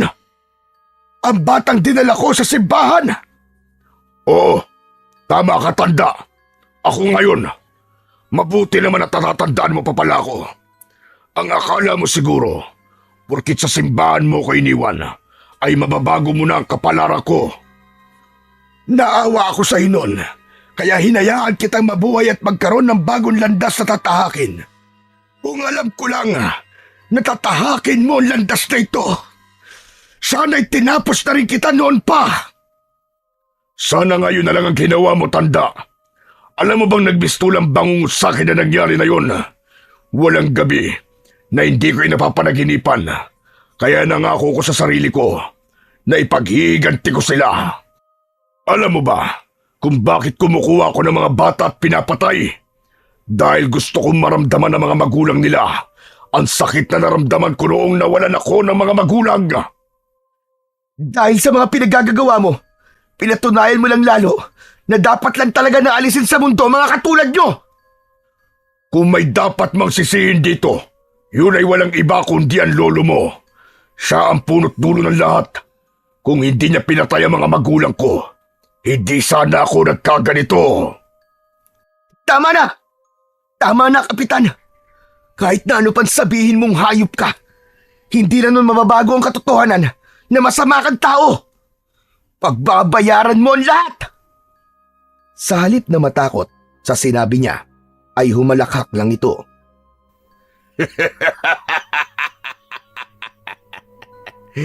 Dagdagan natin ang galit mo, Baste. Hindi ba nabanggit mo sa akin na namatay sa sunog ang mga magulang mo? Alam mo ba na ako may gawa ng sunog na yon? Ginawa ko yun para maranasan ng kanilang mga anak ang pakiramdam na mawalan ng magulang.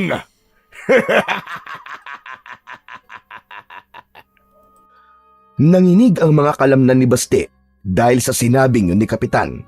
Pakiramdam niya ay umuusok ang ilong niya sa tindi ng galit na kanyang nararamdaman. Napakasama mo! Demonyo ka! Nagsisisi na ako na minsan ako naniwala na mabuti kang tao! Sisihin mo ang lolo mo. Siya ang may kasalanan kung bakit ako nagkaganito. Tumahimik ka! Pagbabayaran mo ang lahat ng kasamaang ginawa mo! Hindi ako papayag na makalabas ka ng buhay sa gubat na to! Tignan natin kung sino ang hindi makakalabas ng buhay dito. Pagkasabi nun, ay biglang nagpalit ng anyo si Kapitan sa harapan ni Baste. Naging isa tong nakakatakot na nilalang. Naging kulay itim ang balat nito. Nagkaroon ng mahahabang mga kuko, nakausli at matutulis na mga ngipin mula sa bibig. Humaba rin at naging kulay puti ang buhok nito at kulay pula naman ang mga mata na animoy nagbabaga sa dilim. Ibang-iba ang itsura nito sa karaniwang aswang na alam niya. Pagkatapos nitong magpalit ng anyo, binalingan nito ang kanyang lolo.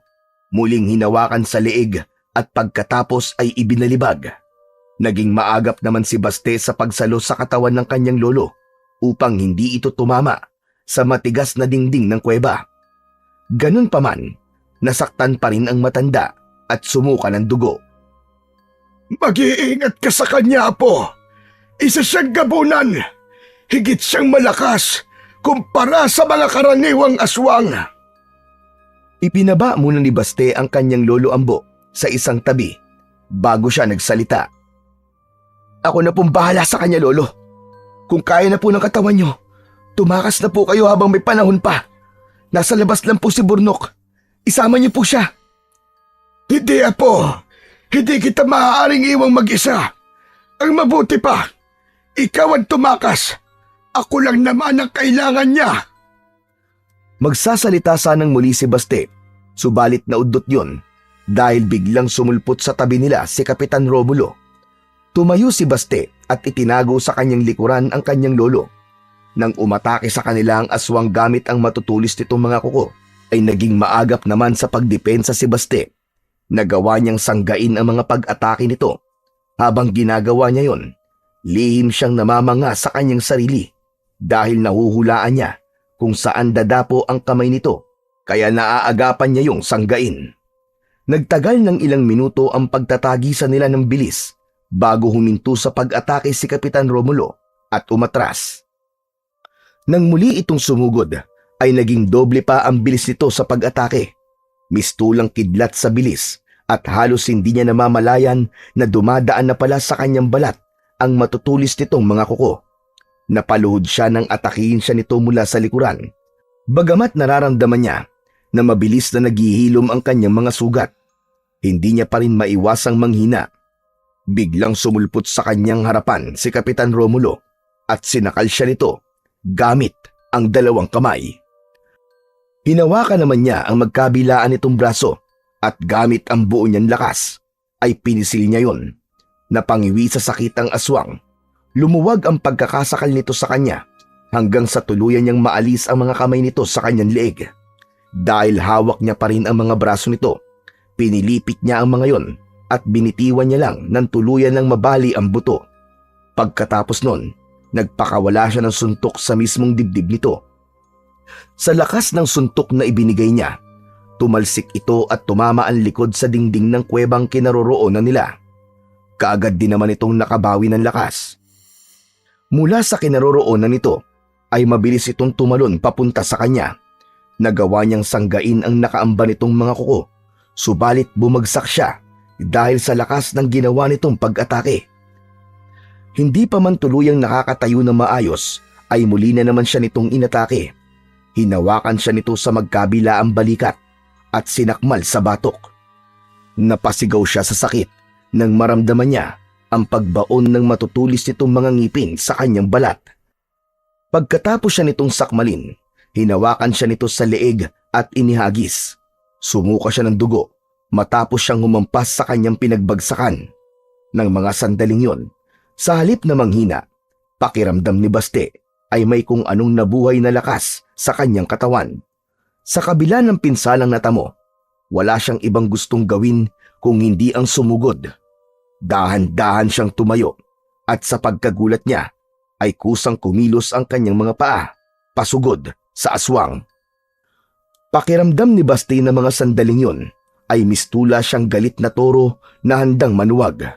Nang tuluyang makalapit, binangga niya ang sikmura nito gamit ang kanyang ulo.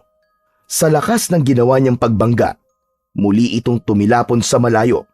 Nilapitan niya ito at sunod-sunod na inundayan ng suntok sa muka. Kulang na lang ay madurog ang muka nito dahil sa lakas ng mga binibitiwan niyang suntok. Huminto lang siya sa ginagawa niya nang makita niya ang kanyang patalim mula sa hindi kalayuan. Kinuha niya yon at muli siyang bumalik sa harapan ng aswang. Para ito sa ginawa mo sa mga batang walang kalaban-laban! Itinaas ni Baste ang hawak na patalim at pagkatapos ay itinarak yon sa dibdib ng aswang. Kaagad rin yung hinugot pagkatapos. Ito naman, para to sa ginawa mo sa mga magulang ko at sa pagdukot mo sa kapatid ko! Demonyo ka! Muli niyang ibinaon ang patalim sa dibdib nito ng 2 beses at hindi niya yun inalis hanggang sa tuluyan itong malagutan ng hininga. Nang matiyak niyang wala na itong buhay, ay saka lang siya naglakad palapit sa kanyang Lolo Ambo. Lolo Ambo, kaya niyo po bang maglakad? Nang tumango ang matanda, ay tinulungan niya itong makatayo at inalalayang maglakad palabas ng kuweba.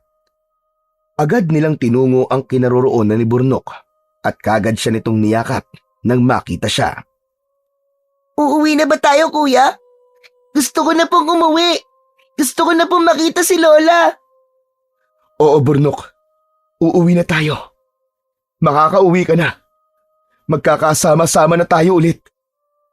Binuhat ni Baste ang kanyang kapatid at nagsimula na silang maglakad palabas ng gubat. Bakit pala kasama mo si Lolo, kuya? Siya yung pulubing tinulungan mo noon, di ba? Mahabang kwento, Burnok. Saka ko na lang ikikwento sa'yo. Ang mahalaga ngayon, ligtas ka na. Siguradong matutuwa si Lola kapag nakita ka niya. Salamat, kuya. Alam kong darating ka para iligtas ako. Oo naman. Hindi ako papayag na may masamang mangyari sa'yo. Kapatid kita eh. Nang mga sandaling yon, walang paglagyan ng saya si Baste. Masaya siya dahil nailigtas niya ang kanyang kapatid. At higit sa lahat, masaya siya dahil sa wakas ay nagkaroon din ng hustisya ang pagkawala ng kanyang mga magulang. Pagdating nila sa bahay, kagad silang sinalubong ng kanyang lola. Bakas sa mukha ng matanda ang saya nang makita silang tatlo. Burnok! Burnok, apo ko! Salamat naman sa Diyos at ligtas ka! Nakauwi kayong tatlo ng ligtas! Maraming salamat po, Panginoon! Kaagad na kinanlong ng kanyang lola si Burnok. Habang pinagmamasdan ng dalawa, biglang nangilid ang kanyang mga luha. Lumapit siya sa mga ito at nakiyakap na rin. Makalipas ang 1 linggo, balik eskwela na ulit si Burnok. Katulad ng dati, hatid sundo niya pa rin ang kapatid. Sinasadya niyang umalis ng maaga sa tambakan nang sa ganon ay mauna siyang maghintay sa labas ng eskwelahan nito. Bagamat wala na siyang nababalitaang may nangunguha ng bata, ayaw niya pa rin maging kampante. Isang hapon, habang pauwi, ay may humarang sa kanila na 2 binatilyo. Pamilyar sa kanya ang muka ng mga ito. Kuya Basti, hindi ba sila yung nambubuli nun kay Lolo Ambo? Baka gusto ulit nilang masaktan. Ako nang bahala, Burnok. Mga tol, alam ko na ang totoo. Sinabi na sa akin ni Lolo Ambo. Pasensya na kayo kung may nasaktan man ako sa inyo nun. Isa sa 2 binatilyo ang nagsalita. Humingi rin ng pasensya at sinabing kalimutan na lang nila ang nangyari. Bago umalis ang 2, ay nakipagkamay pa siya sa mga ito. Sayang naman kuya. Akala ko makakakita na naman ako ng bakbakan eh. Tawa si Baste sa sinabing yun ng kanyang kapatid. Ikaw talaga, puro kakalokohan. Pagkasabi nun ay ginulo niya ang buhok ng kanyang kapatid bago siya muling bumalik sa pagtutulak ng kariton. Ilang minuto pa ay nakarating na sila sa kanilang bahay. Lola! Lolo! Nandito na po kami! Lumapit sila sa 2 matanda at sabay silang nagbigay ng galang. Magsimba po tayong lahat bukas, Lola. Ang tagal na po nating hindi nakakapagsimba eh. O sige apo, mabuti naman at naisipan mong sabihin yan. Tapos, pasyal din po tayo sa parke pagkatapos. Siguradong magugustuhan po doon ni Burnok. Kaagad na nagtatatalon sa tuwa ang kanyang kapatid matapos marinig ang sinabi niya. Ano? Mamamasyal tayo? Yay! Salamat kuya! Salamat talaga! O basta Burnok bawal magturo. Ikaw pa naman, bil mo ko niyan. Alalahanin mo, wala tayong perang pambili. Opo kuya, hindi po ako magpapabili. Kinabukasan, tulad na napag-usapan, nagsimba muna sila bago nagtungo sa parke. Tuwang-tuwa ang kanyang kapatid nang makita ang iba't ibang palaruan na nandun. May padulasan, merong siso, may duyan at kung ano-ano pa. May ganito na palang pasyalan dito sa lugar natin. Abay ngayon ko lang to nalaman Oo nga po, Lole. Natuklasan ko lang po ito nung hinahanap ko po si Burnok. Ang sabi ko nga sa sarili ko nun dadaling ko siya rito sa oras na makabalik siya sa atin. Tignan mo kapatid mo. Sobrang saya niya. Sigurado kung palagi na siyang magyayaya sa'yo na pumunta rito. Ayos lang po yun, Lola. Ang mahalaga, makita ko po siyang masaya. Naputol ang pag-uusap nila dahil biglang lumapit sa kanila si Burnok at hinila siya sa isang kamay. Tara kuya! Tara! Walang nagawa si Baste nang hilahin siya nito palapit sa isang padulasan. Sa huli, natagpuan niya ang sarili na nagpapadulas na rin katulad ni Burnok. Marami pa silang sinubukan laro pagkatapos hanggang sasabay silang sumuko ng dahil sa pagod. Gusto mo ba nun, Burnok? Tanong niya kay Burnok nang mapansin niyang pasulyap-sulyap ito sa nagtitinda ng sorbetes. Hindi na po kuya. Bawal ako magturo, di ba? Tig-10 lang naman yan Halika, bili tayo. Sigurado ka kuya? Sa halip na sagutin ang tanong nito, ay hinawakan niya ang isa nitong kamay at hinila. Bakas ang tuwa at pagkatakam sa mukha nito nang iabot ng tindero ang sorbetes. Gusto mo kuya? Sunod-sunod siyang umiling kahit pa natatakam din siya. Lumapit sila sa kinaroroonan ng 2 matanda at naupo sila sa tabi ng mga ito. Nang makita nila na makalat ang gilid ng labi ni Burnok dahil sa kinakain nitong sorbetes, ay sabay-sabay silang nagtawanan. Pakiramdam ni Baste, yun na ata ang pinakamasayang araw sa buhay niya. Nang dahil sa isang malupit at madugong pangyayari, kahit papano ay nagpasalamat sa Diyos si Baste dahil nailigtas niya ang kanyang kapatid mula sa bingit ng kamatayan at ganun rin ang kanyang lolo Ambo na hindi niya akalain na totoo pala niyang lolo, na ito pala si Lucio ang madalas na ikwento ng lola niya na akala niyang isa lang kwentong pambata. Nagpapasalamat din siya dahil nabigyan niya ng katarungan ang lahat ng mga batang nabiktima at napatay ng kanilang aswang na kapitan. Ang mga pangyayaring yun ay hindi niya makakalimutan kailanman.